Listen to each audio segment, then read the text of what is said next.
Okay, so support material 13, the learning outcomes. Obviously, you're going to be identifying steps to invest in fixed property. Okay, so here we're not looking at buying a residence, something that we're going to be using to live in. This is going to be property that we're going to be investing in, okay, to, yes, earn income. Right, so you get different types of fixed property. Okay, you get different ways of financing fixed property and also different ways of owning property. Okay, and there are some contracts we can also look at in terms of ways to invest in those, let's say, assets without necessarily having as much risk. Okay, so try to reduce the risk as much as possible. Okay, so the first bit is a discussion about what is the difference between buying a residence and buying fixed property. Is there a difference? Buying a residence is like the same as a house. There is a difference. What is the difference? Well, buying fixed property is buying it to own, but buying a residence is to stay. So yes. you use another fixed property maybe to rent out or something. So what it is? Yeah, so buying a residence, the word residence means what? Ownership, home ownership. But besides that, to live in. Okay, a resident. Okay, you're a resident, you're a resident. If you're a resident, so for example, tax, they spoke about a resident of South Africa. Yeah, so a resident would be someone staying in South Africa.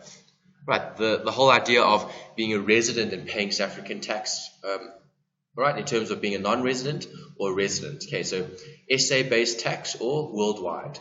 Okay, so if you're a resident, they're looking at the living in. Okay, so if you're a resident, you're living in a particular property, place. Okay, buying a residence. Right, so the residence is the place that you call home. Okay, so you've been living in this current house for how long? 23 years solid, but there was like rented houses before that. Yes. Okay, so would you consider that your residence? Yes. Of course. Right, yes. Exactly. Okay, and then what's the difference between fixed property? Is this a fixed property? Yes. Why? No, you can't move it. It's immovable. Okay, fixed property would be a building, okay, based in a specific location. Does anyone stay here? Are there bedrooms and bathrooms and lounges and kitchens here? There's a kitchen, but there's no bedroom. Exactly, yeah. There's like public facilities, but no one uses the toilets downstairs to wash and to do all sorts of things there, right? Okay, and bathing and that there. No, they don't. Okay, why not? It's public and it's no one's residence.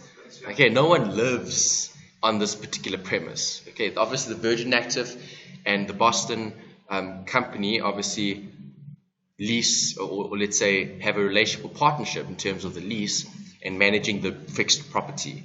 Okay, but no one lives here. Okay, so residence is where someone lives there, and a fixed property is just an asset. Okay, that could be based anywhere, right? But the focus is on production or utilizing the asset to generate income. Okay, it's not about living. You're not buying the property to live in it. You're buying the property to use it. You could use it for maybe office space. You could use it maybe for production. You could use it maybe for rental. Okay, but no one's actually living there, if that makes sense. Okay, so are you living in the property that you've bought, or are you using it, okay, to derive income? Okay, are you deriving any income from your home? No, I'm not. Why not? It's your residence. Okay, it's where you call home. Okay, not to say you can't have a home where you've also got maybe a separate cottage that you're renting out perhaps or something like that. That happens quite often. Okay, sure. Okay, so that could be, so the residence would be the entire property. Okay, a subsection of the property could be considered maybe fixed property that you've decided to rent out. Okay, so the key consideration is, are you using it for living purposes or aren't you? Okay, so why keep on investing in residential fixed property? Why is this considered an asset that we could possibly invest in? It appreciates at the time, and yours at the end of the day if you've got a payment for fund. And what else? And you can retire on it. It's like a safe income property is always safer than proper investments. Okay, so your property is lower risk than equity, sure. All right, and also property is a fixed tangible asset. You're actually buying the bricks and the mortar, okay, or you're buying the land.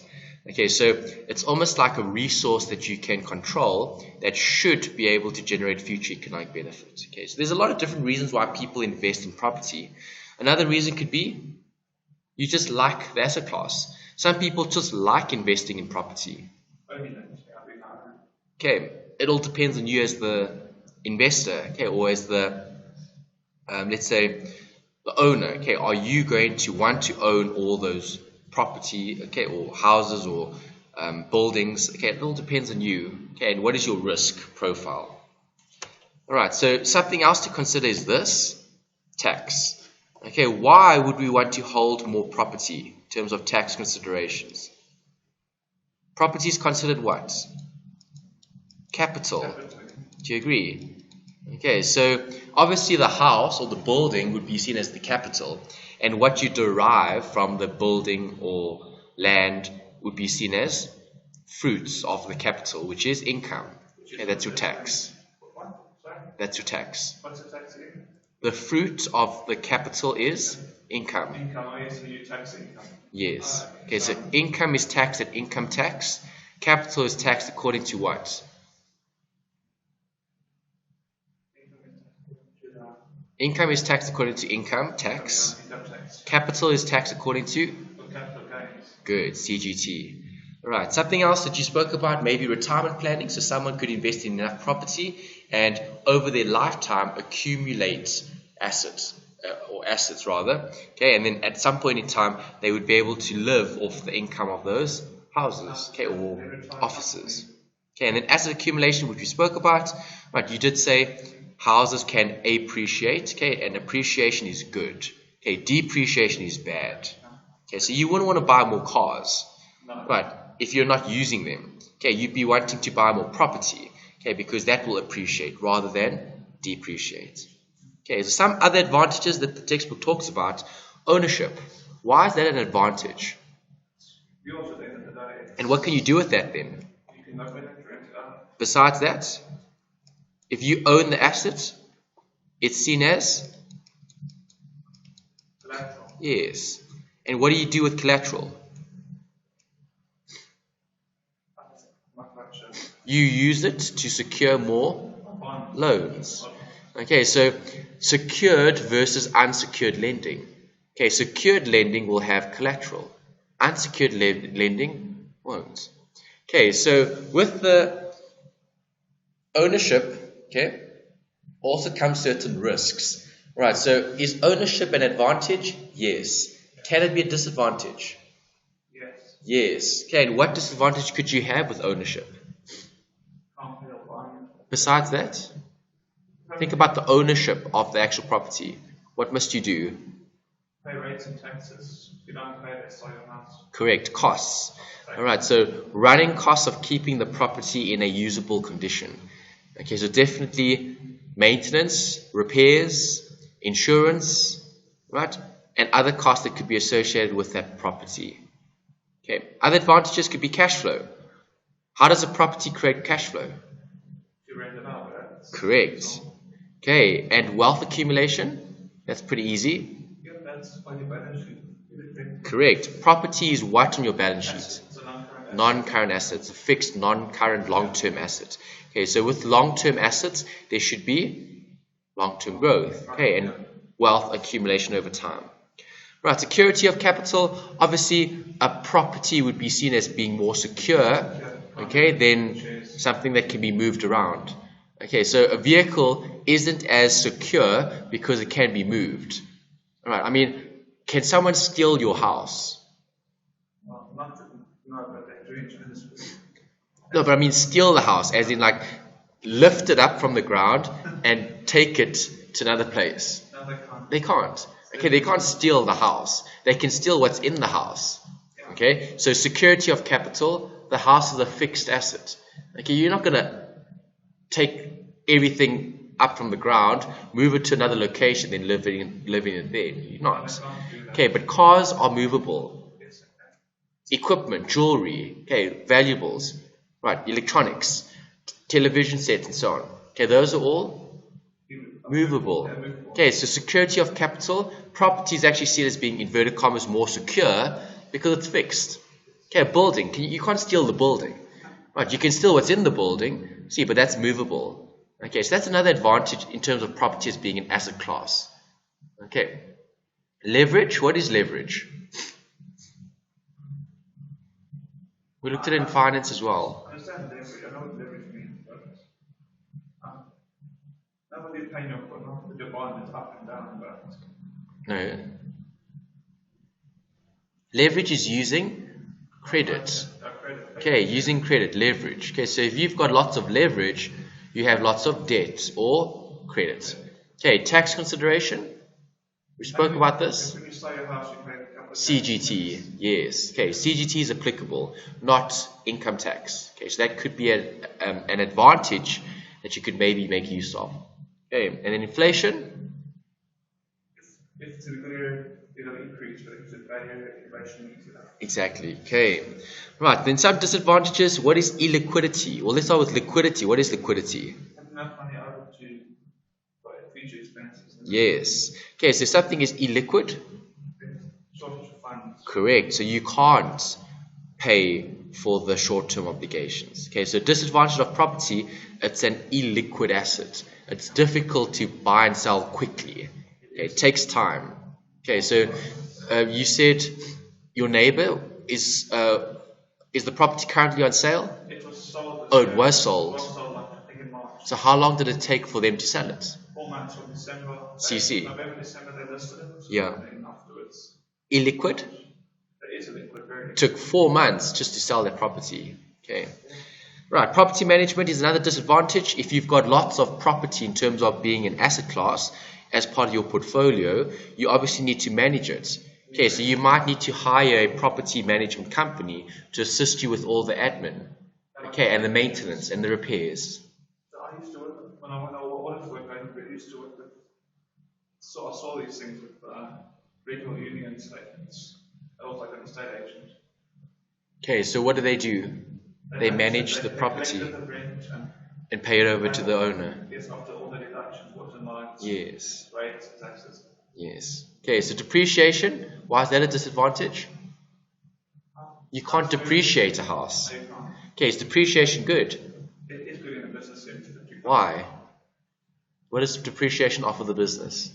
Tax money. Exactly. Against tax, yeah. Good. Okay, so obviously property you can't depreciate. That's a disadvantage.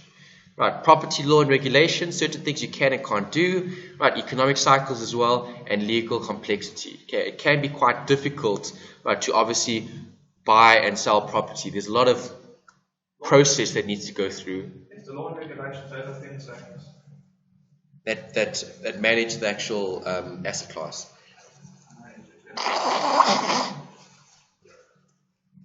Okay. Like your laws and like your transfer Rules, duty. yes, transfer duty, tax. It could be broad. Okay, so tax would be a form of legislation that they would have to comply with. Okay, right. So when looking at a property investment, we spoke about an investment in general. Okay, what do we need to do to consider property as an investment? Well, there's a few steps that you would go through. Right, the first is analyzing the investor's resources, the needs, the requirements, and the objectives. Okay, then we obtain the finance. Right, after obtaining the finance, we've now got something that we can go with to the actual estate agent, and we can say, well, this is our budget. We've gone to the bank. They call that a pledge. I don't know if you've heard that before. I've heard of the word. Yeah. Okay, so a pledge is when the bank actually gives you an indication of how much capital they're willing to grant you. Okay, so that could be maybe R1 million, 2 million rand, 3 million rand, 4, 5, 6. It doesn't matter how much it is. Okay, but the bank says that based on your profile, okay, based on your credit rating, based on your income, based on your age, etc., all the different factors, they've come up with a number. You would be able to get X as a loan. Right, so then what do? You take that and you now go and look at property. Okay, I inspect different property, okay, and I'm looking for something that I like. Okay, after you found something that you like, then what do? Choose Choosing. Okay, you need to sign a offer to purchase, OTP. Okay, and the offer to purchase is then given to the seller. Right, if the seller accepts your offer, then all the legal proceedings will then take place. Okay, so 4 is obviously to quantify the productivity. So if you are looking at investing in property, is the property going to make money? Okay, is the property going to be able to derive income? Okay, that's always the question. Okay, is the property going to be used to generate income for shareholders? Right, once you've done that, we need to look at the investment value. Okay, so how much is it actually worth? Okay, because remember, a building could be worth X, but what you use the building for could add additional value to that building. Do you agree? Yes. Okay, so buildings that aren't utilized versus buildings that are utilized, which have greater investment value? Ones that are utilized. Exactly. Okay, something that is being used is obviously more valuable than something that isn't being used. Right, then the next step is obviously to evaluate external factors. What are some of the external factors that we would have to evaluate? Crime, the area, the state of decay, state of decay in that particular environment, perhaps. Traffic. And also the closeness to your shops. Good. Facilities. Okay. Yeah. Good. All right. Those are external factors that you can't control.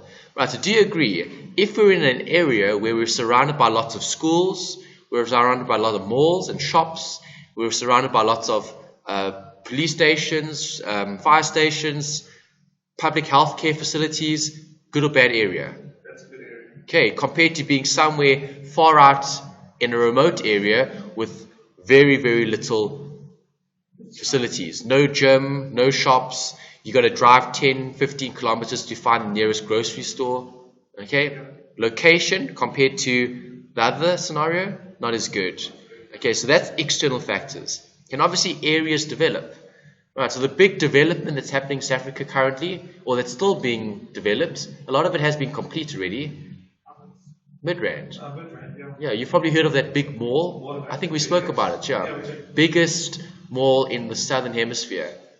Okay. Massive, massive, massive mall.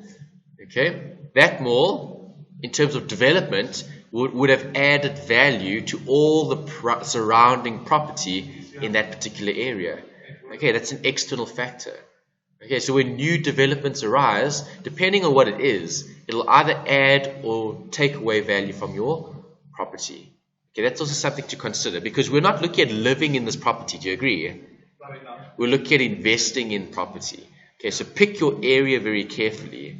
Right, so where would you invest in? If I ask you the question, right, and then obviously the last step is to make the decision. Okay, so once you've weighed up all the pros and cons, once you've done the analysis, then you say, am I going to invest in this property or not? Okay, so where would you want to invest? If, let's just say you had surplus capital and you were looking to invest in property. Okay, which areas do you like? I invest in Bedfordview because the people, there's more money here and this is where people are willing to pay more than somewhere like Rustenburg or somewhere where it's dead. Okay, so Bedfordview is one area that you've mentioned. Any others? I know like Bryanston, Johnstone, there's quite a lot of development going alongside. There's something to invest in. Okay, good. So, I know Randburg and the All Africa area, I don't know the areas. Okay, yes. Alright, good. So if you're looking at that, you're also looking at opportunity for growth. Okay, so you might not want to invest in property in an area that's already saturated. Okay, so for example, in Sandton, that's saturated. Okay, people are looking to invest elsewhere because, as you said, people are charging higher prices for those assets. Okay, so are you getting a good deal? Yes. No. Are you getting a good deal? So if you were wanting to invest in Sandton, would you? Unless you could find property that was being sold at a reasonable price, you're probably going to be paying a premium for it. Do you agree? Yes. Okay, compared to another area that could be growing. Okay, so what's the potential for growth? Should I invest in Sandton or should I invest in Midrand? Midrand, that's in the ground. Bryanston is in Sandton. Bryanston is near Sandton. Yeah. Okay. Alright, what objectives and needs do you have? That's always something that you need to consider. Okay, so what return do you want on your capital? Are you happy with 5%? Are you happy with 10%? Are you happy with 15%, 20%, 25%? Okay, what sort of return on investment are you looking at receiving? Okay, then also the liquidity. You know what liquidity is, yes? Yes. What is it? It's the funds available. Okay, it's the cash, right? It's how much I've got short-term cash to meet short-term obligations. Right, what risk do you have? What asset class would you place this in? Risky, moderate, low? On the right, that graph. No, not graph, the asset, the property. Yeah, I'm just using the pictures, yeah. So property. Property, you would consider risky, not risky, moderate? Well, it's not as risky as what? As equity. But it's riskier than cash or bonds. Okay, so there is an element of risk. Right, property is actually between your bonds and your equity. Okay, it falls between the two. So what's between the two? Property. Property as an asset class is between the two. Okay, your bonds and your equity. Okay, equity is obviously the highest risk. That's what they consider the higher risk asset. Okay. Right, income tax. What sort of tax bracket are you in? Okay, you know individuals are taxed according to a progressive tax table. Okay, so the more you earn, the more tax you pay. Okay, that's also something that you would have to consider in terms of your requirements and your objectives, perhaps, in terms of property. And then the last is management. Are you going to manage it yourself, or are you going to get a company to help you manage it? Okay, that's also something that you need to consider when looking at property as what? As an investment, okay, an asset class. Alright, so I want you to think about this. Obtaining finance for the purchase, okay, raising capital. But how are we going to fund or invest, okay, in property? Where are we going to obtain the finance? How do we do that? Because remember, this isn't looking at property we're going to be living in. If you're looking at property you're going to be living in, that's considered a home loan. Okay, that's the form of finance for a dwelling or a permanent or private residence. Okay, that was last week's focus. This week's focus is, how do I raise capital to invest in more property? Okay, not property that I'm going to live in, property that I'm going to rent out perhaps. Okay, so what forms of finance are you going to be using for the purchase? Okay, sure. Okay, so you definitely could look at more bonds in terms of more loans, and yes, you could look at savings policy are good. Inheritance. Okay, so if you've got money, surplus money available, you'd probably want to look at investing that somewhere. Okay, property might not be a bad consideration. Okay, because remember, property should appreciate over time. Okay, and if you choose property well, you can probably make a large amount of profit or wealth. Okay. Right, ongoing management costs? That's like a state agent or someone who manages it. Good. Okay, so what types of costs would you have when buying property as an investment? Yeah, just some examples. Commission. Good. Okay, so there's definitely going to be a fee. What else? If something breaks, you have to fix it. Okay, it's your responsibility, not the tenant's. Okay, the tenant is just using someone else's asset. Okay, so for them, their risk in terms of ownership isn't as high. It's actually non-existent really. As long as they're not abusing and damaging your properties intentionally, okay, it's your responsibility to maintain and to keep that property in good condition, yes. Okay, then you've got inspecting the property and considering location, physical condition, size, facilities, and renovations. Okay, so what are we looking at here? It's the where do you want to buy property. Okay, is that alright? Yeah, that's alright. Okay. Quantitative analysis, what must we do to determine if property is good or bad? What must we do? We need to value it. Okay, so what does quantitative analysis mean? Quantitative, using numbers. Okay, mathematical calculations, measures. Right, statistics even maybe. Okay, or in this case, time value of money. Right, so what am I going to do with the property that I'm going to be buying? I'm going to take all the cash flow that I'm going to expect to get from the property, and I'm going to discount all of that back in time to today. And I'm going to say, is this property something that's going to benefit me as the investor, right, or not? If it isn't going to benefit the investor, are you going to invest? No. Okay, and you won't know if it benefits you or not if you don't do some research, okay, analysis. Okay, so you need to get data, you need to get some sort of analysis or prediction or estimate, then apply the time value of money to determine, are we going to come out better or worse after having invested? Okay, you know risk and return. What's the relation between risk and return? More risk, so more return. Exactly. Correct. You should be risk adverse. Okay, so if I do take on more risk, I want a slightly bigger return. Okay, good.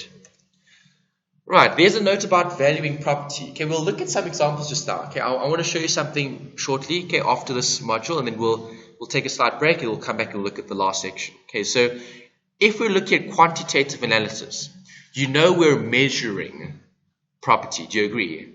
Okay, so if I'm measuring property, how do I measure property in terms of its value? I would have to first look at what? Its costs. Right, so where do I get that information? It's deeds office. Okay, so there's a few places. You could get the costs in terms of what the municipality thinks your asset is worth. Okay, so the city of Joburg, for example. Okay, COJ will have what? A market value on your asset, because that's how they charge you rates and taxes. COJ, what's that? City of Joburg. Sorry, man. Okay. I didn't think of that. Okay, so City of Joburg is going to be valuing your asset in terms of market value, because then they know how much rates to charge you on your specific property. Okay, every month you get a statement, and you'll then have to pay the balance. Okay, so if I'm looking at costs, I could look at the municipality, or I could look at the deeds office, because they'll have a registered cost when you bought the asset. What was it worth? And what else could I look at? Yes, good. I could look at comparisons, okay, in terms of what is my property worth in comparison to my neighbor, and so on, and so on. Okay, so when looking at cost is very, very subjective. Okay, because you might believe your house costs X, someone else might believe your house costs Y. Okay, the cost could be slightly different. Okay, you negotiate in terms of what do you want to sell for and what do they want to buy at. And if you come to an agreement, you've sold the property. Okay, so capitalization of income is looking at what? How much income is that property going to generate? Okay, because do you agree, a property that generates income is more valuable than a property that doesn't? Okay, market methods, that's the comparison. Okay, that's looking at the market. Okay, so asking the estate agent, come into my property, have a look at it, and tell me what you think it's worth.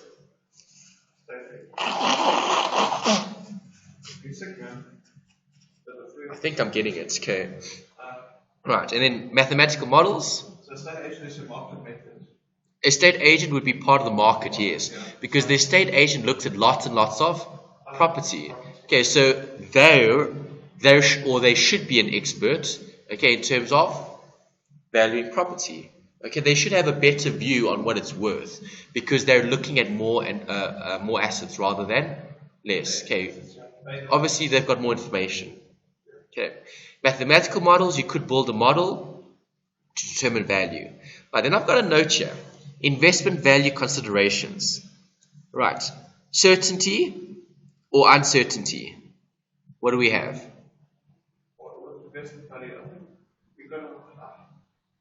Do you know what's going to happen, or don't you? No, you don't. You don't. Okay, so is there certainty? No, there is uncertainty. No, there is always a level of uncertainty. Okay, and that's why you've got risk. Okay, so are you going to provide for risk? Right, so, okay, let's use your example. What area are you living in? It's Springs. Okay, so let's talk about the broader community of Springs. Okay, what's the level of risk in that community in terms of crime? Will crime increase or decrease in that specific community? It's not going to increase. I think it's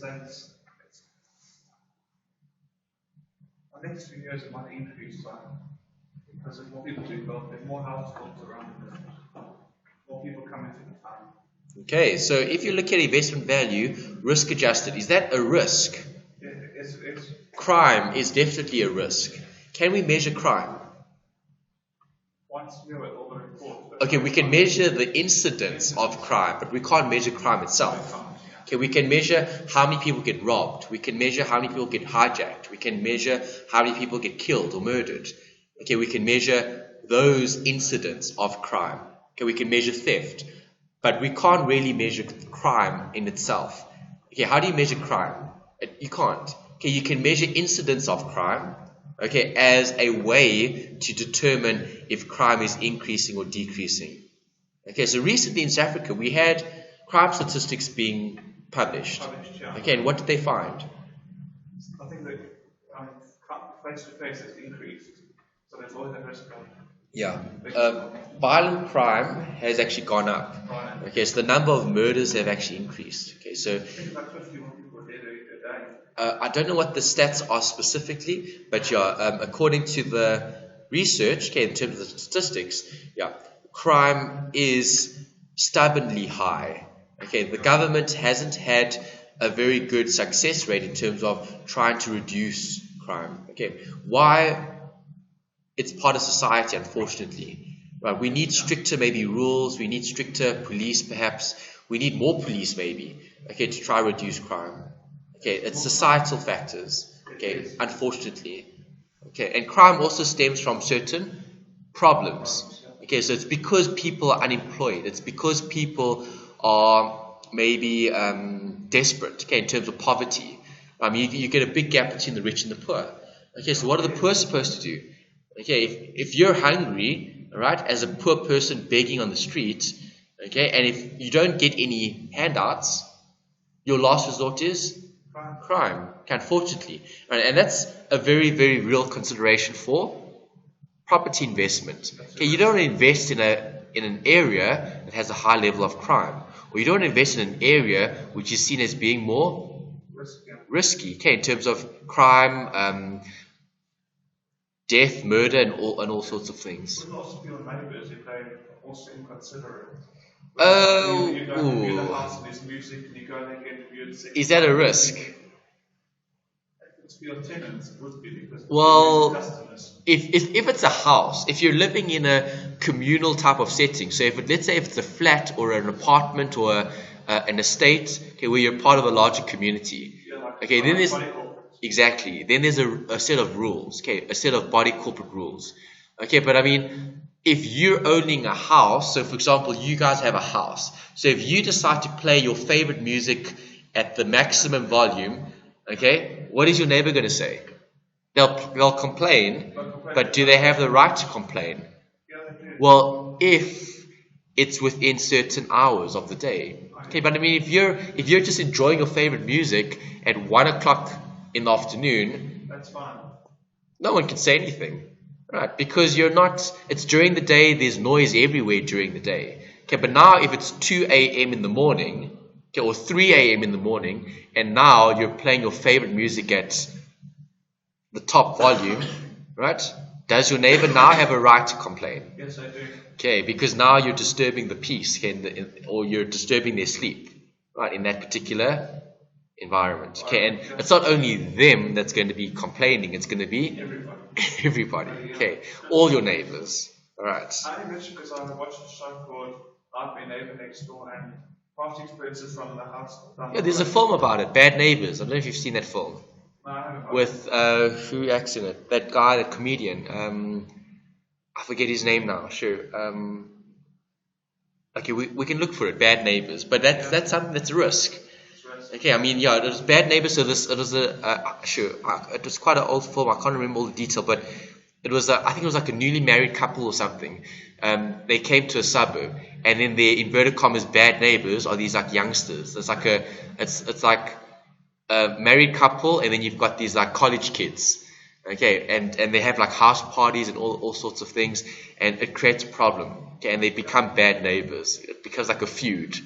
Okay, so it's a comedy. It's lighthearted. It's funny, but sure, it's a risk. Okay, so maybe choose your neighbors correctly.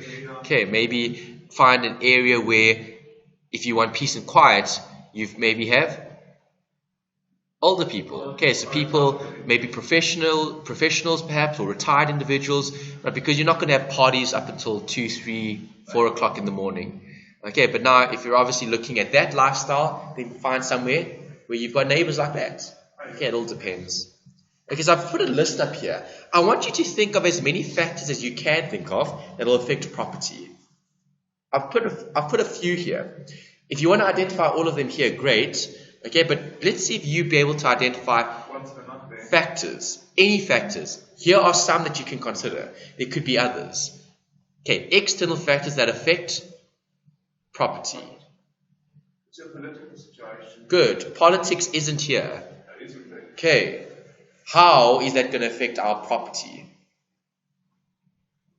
Well, now South Africa invest exchange rates. It's not cheaper for people overseas to buy. Okay, the exchange rate, that's looking at currency. Okay, but focus on your point. Politics. How can politics affect property? They raise interest rates. No, that's interest rates, that's inflation. When such strikes and that people protest. No, that's not going to specifically affect your property. How can politics affect property? Specifically. Have you heard of this word? Expropriate. Expropriation, that's what the devil wants to do with the farm. Exactly. So what is that? That's taking land without compensation. Okay. Is that a risk? Is that an external factor? Will that directly affect your property? Yes. Of course. Okay, so expropriation. And then I went to the book yesterday, I came across that word. Okay. Yeah, expropriation is when land is taken away from you. Okay, and they might or might not give you compensation. Okay, so you just spoke about a political party that's not wanting to give compensation for expropriating property. Okay, whether it's right or wrong, it's a debate. Okay, it's two different views. They have a view, right? You have a view, and that creates politics. Okay, politics is differing views between parties. Okay, what else? Natural disasters. Good. Okay, would you want a property in Tembisa? Or the tornado now. After the tornado, you're going to think twice. Yeah. Okay, because that was the first tornado we ever had in this country. That's the second of it. Is it the second? I know there was one to do so well, but there was one in 2012 or 13. Alright, I didn't hear anything about that tornado. Okay, but I heard a lot about the recent one. That's a recent one. Okay, the Tembisa tornado.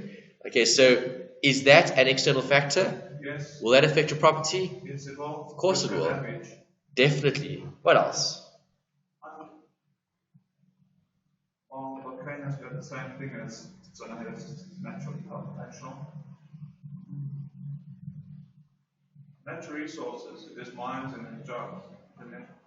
You won't put a thing in Peru, in a little Peru, or the house and rent it out. Okay, possibly. So that would be what? So I'm just trying to think of that one. External factor. What would that be? The geographical location, definitely. Location, yeah. That's an external factor. Okay, so besides the natural disasters, there could be other things happening. Okay, good. All right, so the ones that I have here, the first one, what is this one showing? It's a full effect, variable. Which is what? Fully bullish, like the economy. Correct. Tax will affect. External. Cash flow. Internal. Well, yes, it's internal because you can control it, but cash flow could also be external, let's say, considerations that would affect cash flow.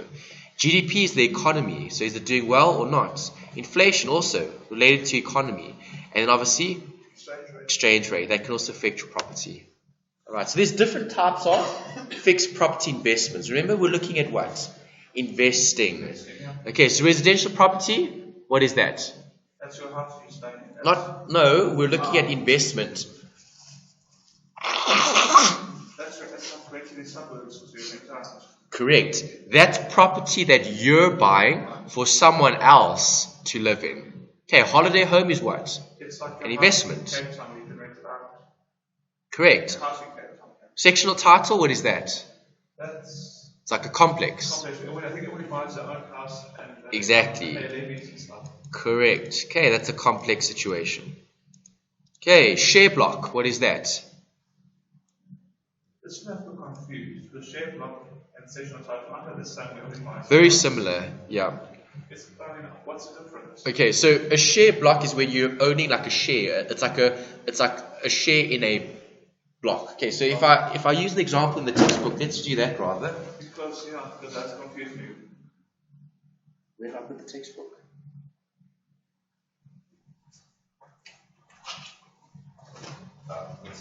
It's hiding very well. Okay. All right. So share block. Page 345. Correct. 345. You looked in the front for it. No, I looked at the back index. Sorry. Okay. All right. There's a note. A share block scheme. All right. A person obtains a share in a company that manages a certain scheme. Right, the scheme consists of a block of flats or offices.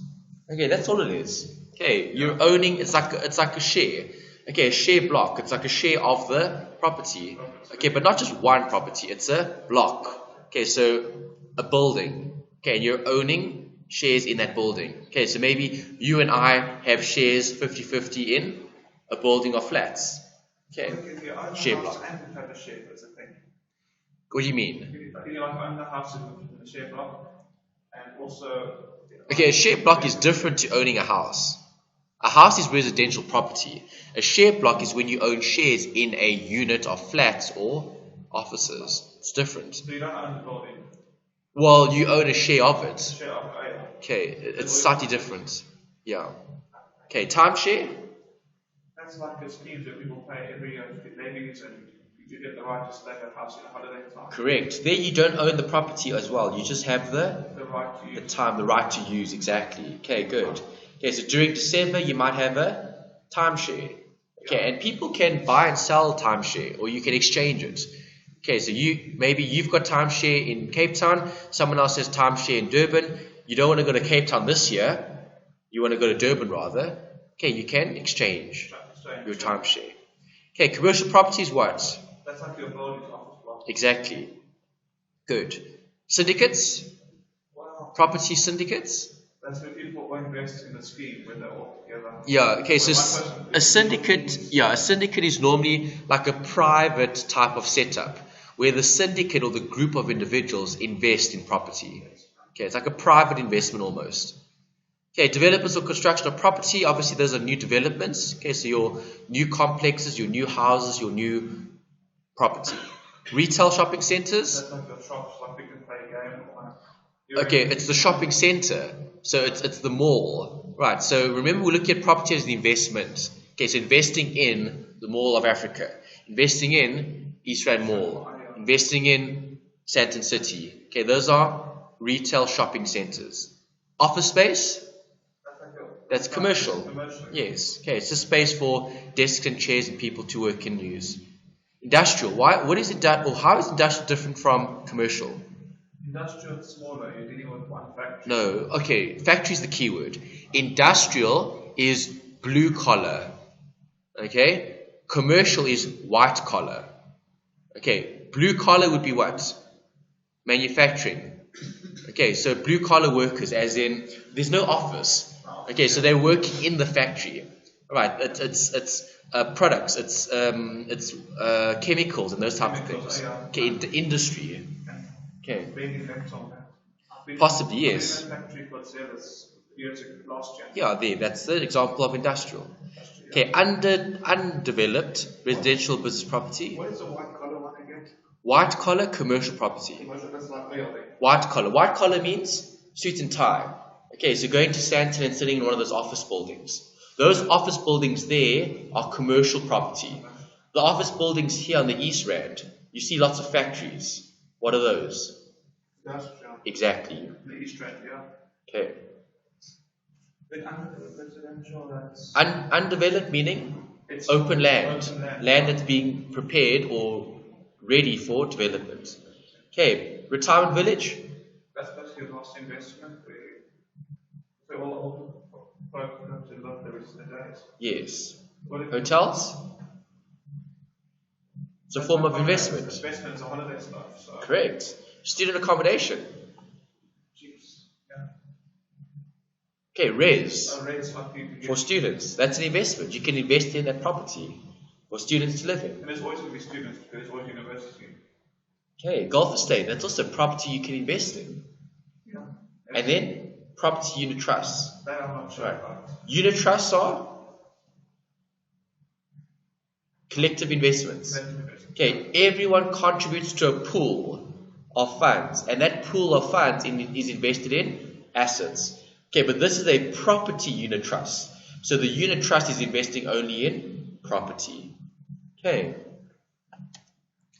Alright, then I've got a note here about finance. Where do I get finance? There's a few things. Collateral, loans, mortgage, debenture, or participation bonds.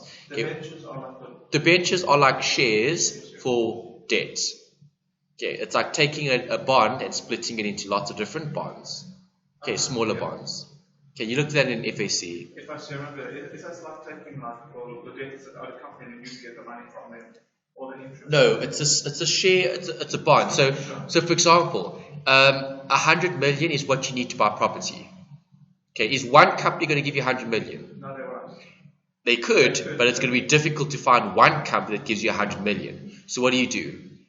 You split the 100 million into 1 million rand loans.